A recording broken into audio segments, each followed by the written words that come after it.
भारतीय संस्कृति और धर्म में मूर्तियों का विशेष स्थान है। वे देवताओं और देवियों का प्रतीक मानी जाती हैं और उनके पूजन से भक्ति और श्रद्धा का अनुभव होता है।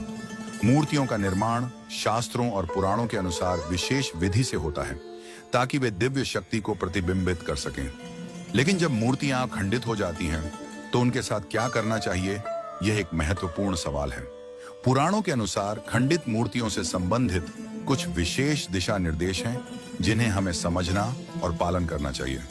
पुराणों में यह स्पष्ट रूप से कहा गया है कि खंडित मूर्तियों का अपमान नहीं करना चाहिए। इन्हें अवशेषों के रूप में ही सही पूजा और सम्मान मिलना चाहिए। हर मूर्ति, चाहे वह खंडित हो या पूर्ण, दिव्य शक्ति का प्रतीक होती है और उसे नष्ट करना या उपेक्षा करना धार्मिक दृष्टि से अशुभ माना जाता है। श्री रामचरितमानस में भगवान राम ने अपने भक्तों को यह उपदेश दिया कि जो मूर्ति भगवान की हो उसे कभी भी अपमानित नहीं करना चाहिए। चाहे वह मूर्ति कितनी भी क्षतिग्रस्त हो, उसका स्थान पूजनीय ही रहता है। जब मूर्ति खंडित हो जाती है तो उसे पवित्र जल में विसर्जित करना एक उचित उपाय माना जाता है।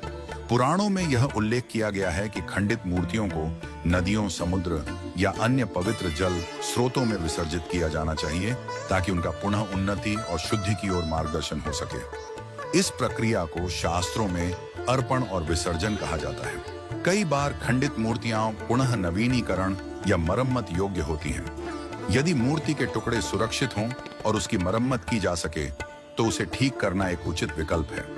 पुराणों में यह बताया गया है कि मूर्तियों की मरम्मत तभी की जानी चाहिए जब वह शुद्ध विधि से की जा सके ताकि मूर्ति की पवित्रता बनी रहे। इसे सामान्यतः पुजारियों या शास्त्रज्ञों के मार्गदर्शन में ही किया जाना चाहिए।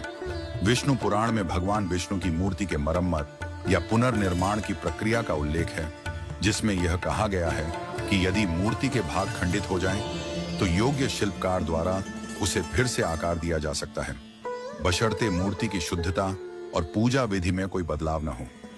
यदि मूर्ति का पुनर्निर्माण संभव न हो और वह पूरी तरह से क्षतिग्रस्त हो चुकी हो, तो पुराणों में इसे दाह संस्कार की सलाह दी गई है।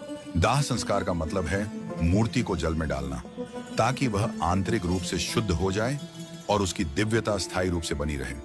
इसे पवित्रता की प्रक्रिया के रूप में देखा जाता है और इस कार्य में धार्मिक विधियों का पालन करना आवश्यक होता है। गरुड़ पुराण में यह उल्लेख है कि जब किसी मूर्ति का पुनर्निर्माण या सुधार संभव न हो तो उसे जल में विसर्जित करना चाहिए। इससे मूर्ति का संस्कार होता है और वह शुद्ध हो जाती है। यदि मूर्ति के टुकड़े छोटे छोटे हो गए हों और उनका पुनर्निर्माण संभव न हो तो इन टुकड़ों को किसी सुरक्षित स्थान पर रखा जाता है या इन्हें पवित्र जल